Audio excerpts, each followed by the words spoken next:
Hi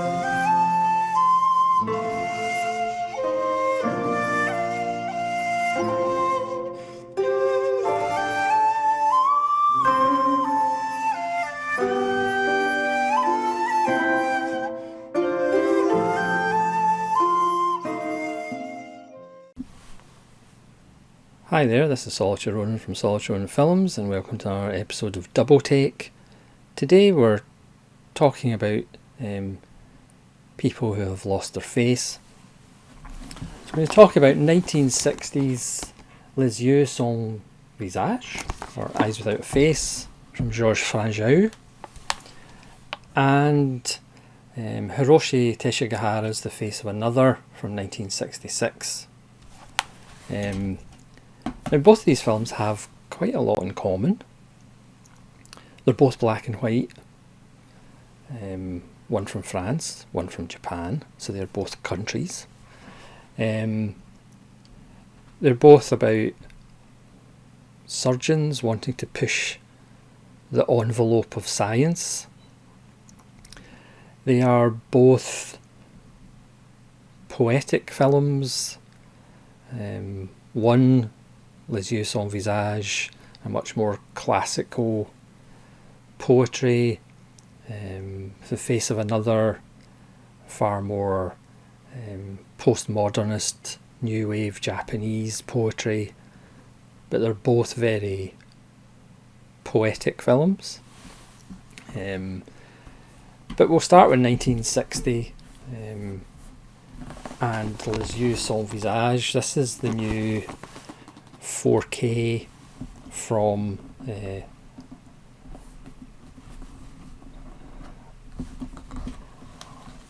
The Smoking Cat, which is a French company.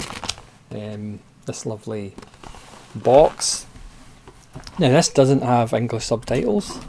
There is a Umbrella in Australia releasing a 4K of Les Yeux sans Visage as well.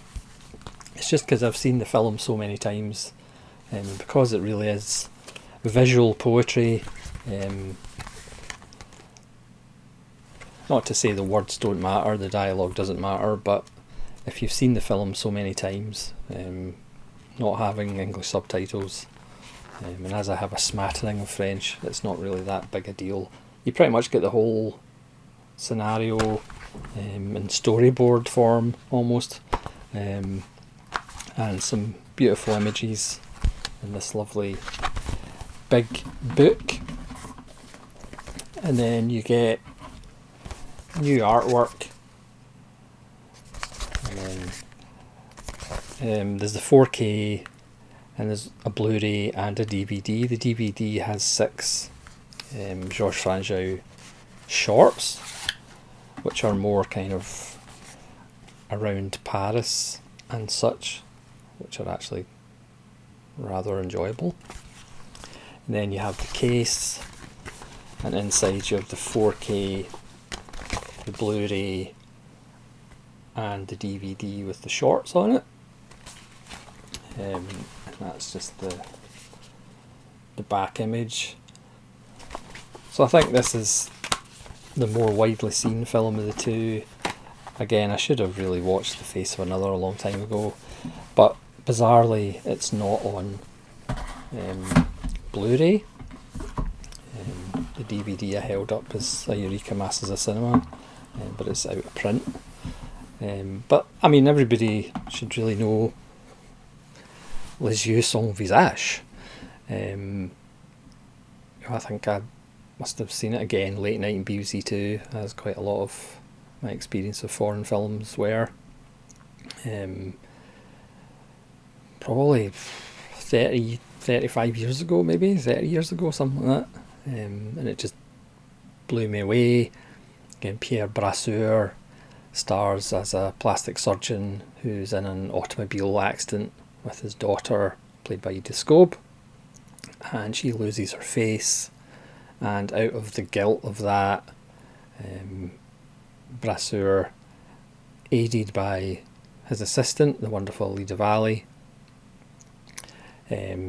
murders young women and takes their faces off, as you would. He does have a kennel of dogs, which he has experimented with as well, which isn't so good.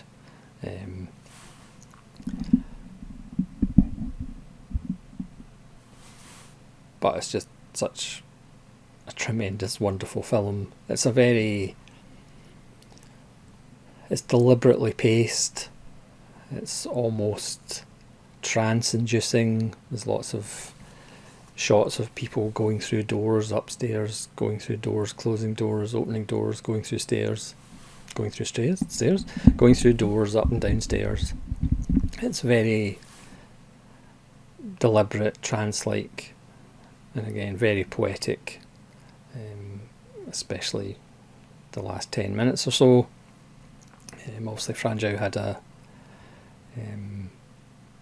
career with documentaries as well, and this is just pure poetry, even though it is about very dark subject matter, and of course it does have a famous shot where you think there'll be a cut, pardon the pun, but there isn't actually a cut for 1960. It's fairly ahead of its time, and obviously I'm now going to go into of course it's better than Psycho in the same year, as is Peeping Tom, as is Let Die Bleak, but enough of that. But again, everybody should know Les Yeux, Son Visage. But then we've got The Face of Another. Again, another Japanese director I haven't seen enough of, Hiroshi Tesagahara. And this stars Tatsuya Nakadai. I had to get another Tatsuya Nakadai film. I haven't talked about Nakadai for at least 5 minutes in the channel. But this, very much like Dark Passage with Humphrey Bogart, is interesting because for the first half hour or so we don't actually see Nakadai's face, because he is had an accident, so he is bandaged. I may have missed it, but I like the fact we don't really hear much about why he doesn't have a face. And he is in the care of a doctor whose lab, the production design of the lab is just wonderful. And again, this film by Teshigahara just has Japanese new wave all over it. Again, the abstract production design of the laboratory, the use of stills, the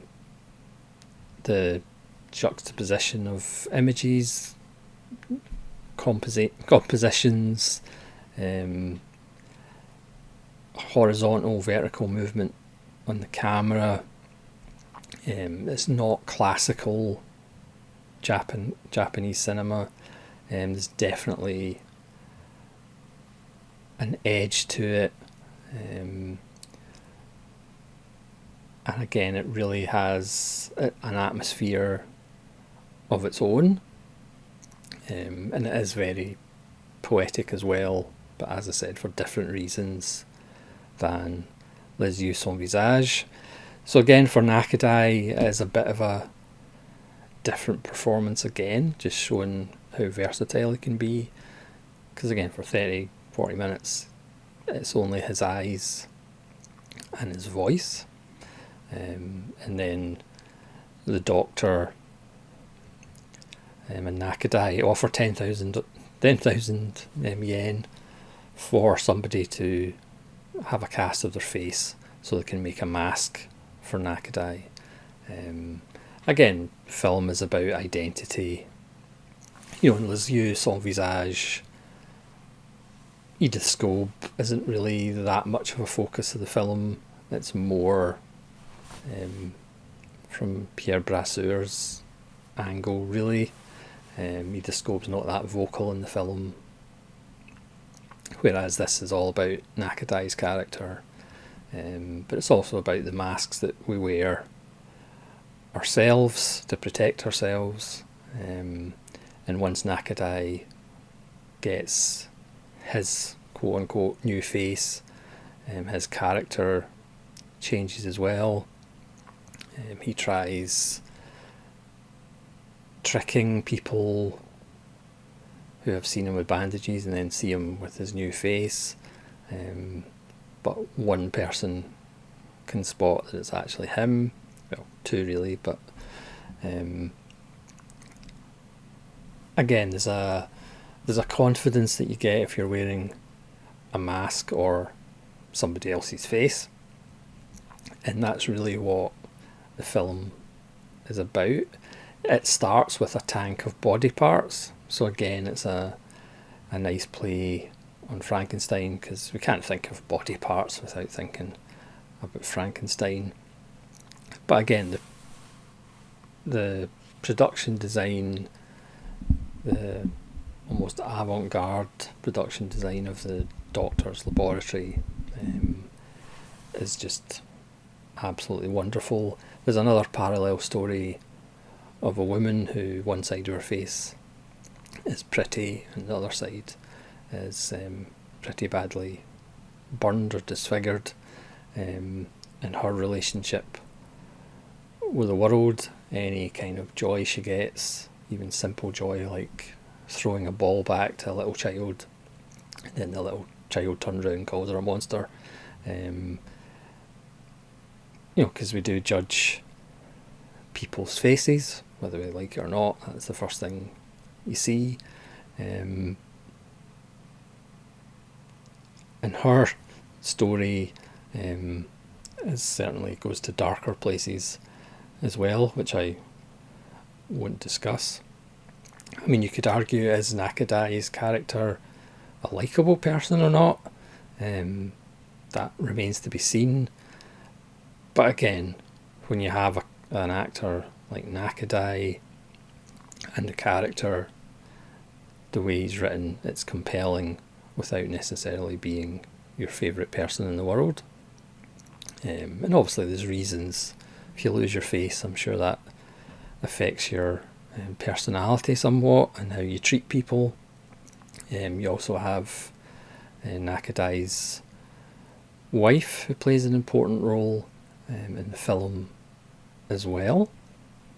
I mean, it is known as one of the cornerstones of Japanese cinema, certainly in the 60s.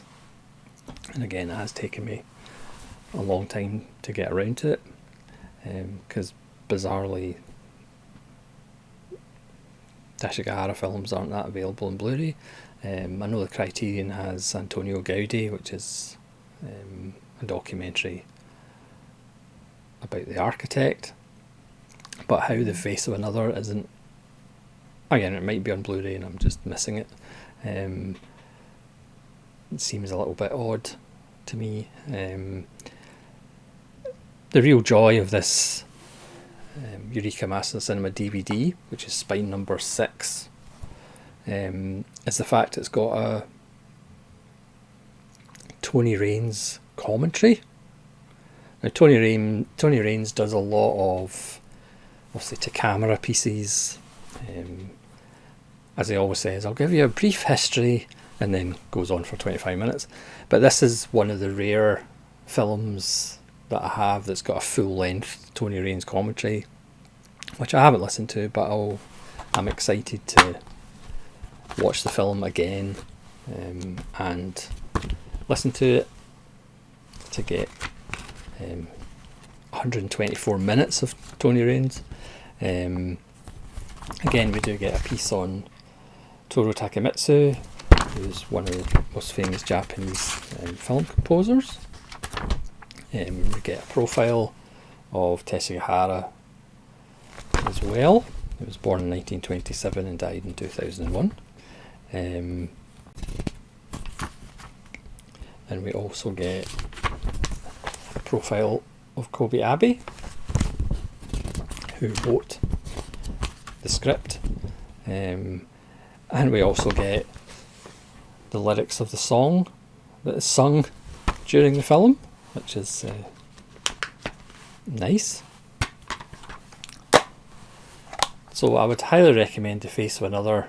I'm sure it's been on the Criterion channel, but again, why it isn't on Blu-ray, I'm not quite sure, because the imagery, both films have just wonderful black and white imagery.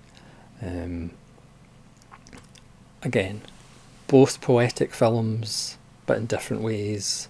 Both black and white, and both about people who don't have a face. I didn't include John Woo's Face Off, because obviously their faces go on somebody else, even though they haven't really lost their face, they've just swapped them. Plus, I did see Face Off in the cinema, bizarrely, when I used to do such things, but I don't think I've actually seen it since. I might have seen it once. And I have Dark Passage, which is a fun little film as well. But these two are heavyweights. The two of these are heavyweights in the realm of I have lost my face, give me another face. Films. It's almost a subgenre, really. So thanks very much for watching. Please let me know if you've seen Les Yeux, Visage, and The Face of Another, and what you think, which one you prefer. And hopefully you'll join me again for more episodes of Double Takes. This is Solitary Ronin from Solitary Ronin Films, saying farewell.